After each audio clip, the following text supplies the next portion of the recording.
Chapter 13. A Truggle Humper for the Flesh Lump Eater. They is always having 50 winks before they go scumpering off to hunt human beings in the evening, the BFG said. He stopped for a few moments to let Sophie have a better look. Giants is only sleeping every then and now, he said. Not nearly as much as human beings. Human beings is crazy for sleeping. Is it ever occurring to you that a human being who is 50 is spending about 20 years sleeping fast? I must admit that never occurred to me, Sophie said. You should allow it to occur to you, the BFG said. Imagine it, please. This human being who says he is 50 has been fast asleep for 20 years and is not even knowing where he is, not even doing anything, not even thinking. It's a funny thought, Sophie said. Exactly, the BFG said. So what I is trying to explain to you is that a human being who says he is 50 is not 50. He is only 30. What about me? Sophie said. I am 8. You is not 8 at all, the BFG said. Human being babies and little childers is spending half their time sleeping, so you is only 4. I'm 8, Sophie said. You may think you is 8, the BFG said, but you has only spent 4 years of your life with your little eyes open. You is only 4, and please stop higgling me. Titchy little snapper whippers like you should not be higgling around with an old sage and onions who's hundreds of years more than you. How much do giants sleep? Sophie asked. They is never wasting much time snozzling, the BFG said. 2 or 3 hours is enough. When do you sleep? Sophie asked. Even less, the BFG answered. I is sleeping only once in a blue baboon. Sophie, peeping out from her pocket, examined the 9 sleeping giants. They looked even more grotesque now than when they were awake. Sprawled out across the yellow plain, they covered an area about the size of a football field. Most of them were lying on their backs with their enormous mouths wide open, and they were snoring like foghorns. The noise was awful. Suddenly the BFG gave a jump in the air. By gumfrog, he cried, I is just having the most wopsy whiffling idea. What? Sophie said. Wait, he cried. Hold your horse feathers. Keep your skirt on. Just you wait to see what I is going to bring about. He galloped off fast to his cave with Sophie hanging on tight to the rim of the pocket. He rolled back the stone. He entered the cave. He was very excited. He was moving quickly. You stay here where you is in my pocket, Huggy Bee, he said. We is doing this lovely bit of buck-washling both together. He laid aside the dream-catching net, but hung on to the suitcase. He ran across to the other side of the cave and grabbed the long trumpet thing, the one he had been carrying when Sophie had first seen him in the village. With the suitcase in one hand and the trumpet in the other, he dashed out of the cave. What is he up to now? Sophie wondered. Peep your head up good, the BFG said, then you will get a fine winkle of what is going on. When the BFG came near to the sleeping giants, he slowed his pace. He began moving softly. He crept on his toes towards the ugly brutes. They were still snoring loudly. They looked repulsive, filthy, diabolical. The BFG tiptoed around them.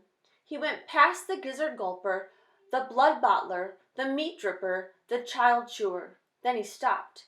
He had reached the flesh lump eater. He pointed at him, then he looked down at Sophie and gave her a big wink.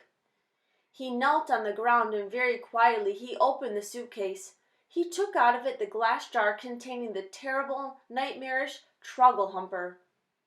At that point, Sophie guessed what was going to happen next. Ouch, she thought. This could be rather dangerous. She crouched lower in his pocket so that only the top of her head and her eyes were showing. She wanted to be ready to duck out of sight very fast should anything go wrong.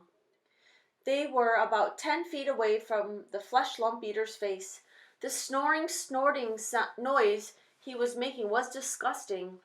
Every now and again a big bubble of spit formed between his 2 open lips, and then it would burst with a splash and cover his face with saliva.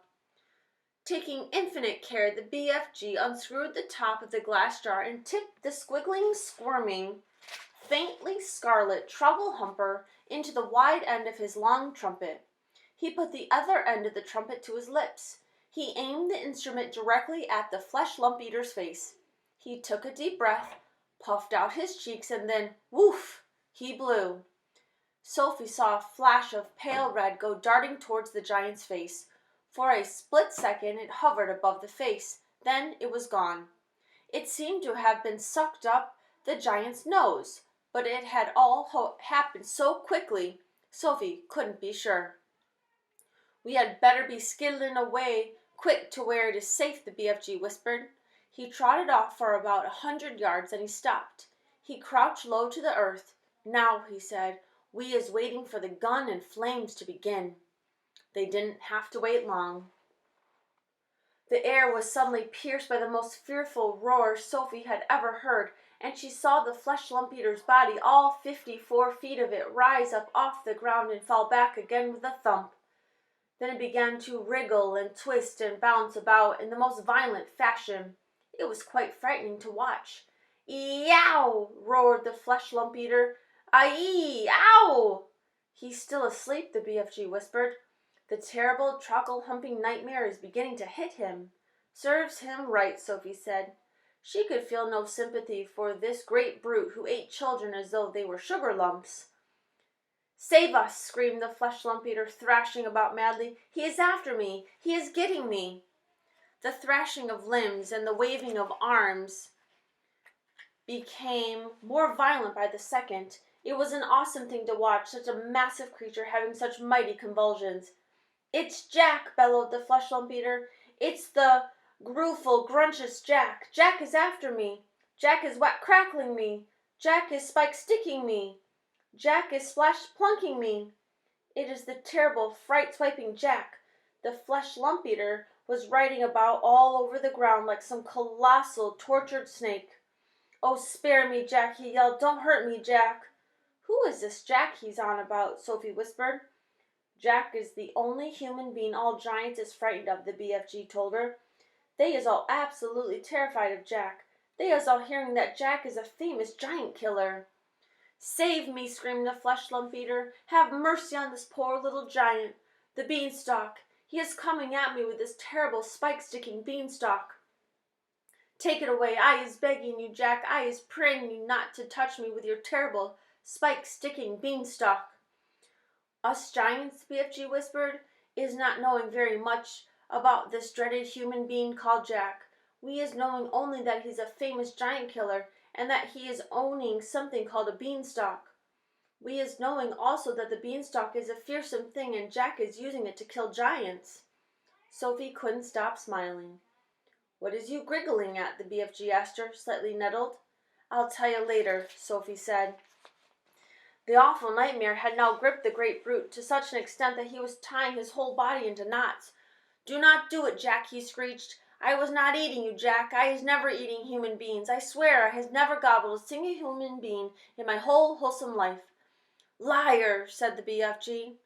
Just then one of the flesh lump eater's flailing fists caught the still fast asleep, meat-dripping giant smack in the mouth.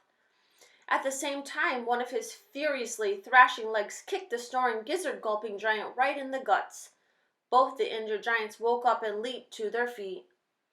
"He is swiping me right in the mouth," yelled the meat dripper. "He is bung-swaggling me smack in the gut," shouted the gizzard gulper. The two of them rushed at the flesh lump eater and began pounding him with their fists and feet. The wretched flesh lump eater woke up with a bang. He awoke straight from one nightmare into another. He roared into battle, and in the bellowing, thumping rough and tumble that followed, one sleeping giant after another either got stepped on or kicked. Soon all 9 of them were on their feet, having the most almighty free-for-all. They punched and kicked and scratched and bit and butted each other as hard as they could. Blood flowed, noses went crunch, teeth fell out like hailstones. The giants roared and screamed and cursed, and for many minutes the noise of battle rolled across the yellow plain. The BFG smiled a big, wide smile of absolute pleasure. "I is loving it when they is all having a good toughin' rumble," he said. "They'll kill each other," Sophie said. "Never," the BFG answered. "Those beasts is always bishing and walloping at one another. Soon it will be getting dusky and they will be galloping off to fill their tummies." They're coarse and foul and filthy, Sophie said. I hate them. As the BFG headed back to the cave, he said quietly, "We certainly was putting that nightmare to good use, though, wasn't we?" "Excellent use," Sophie said. "Well done, you."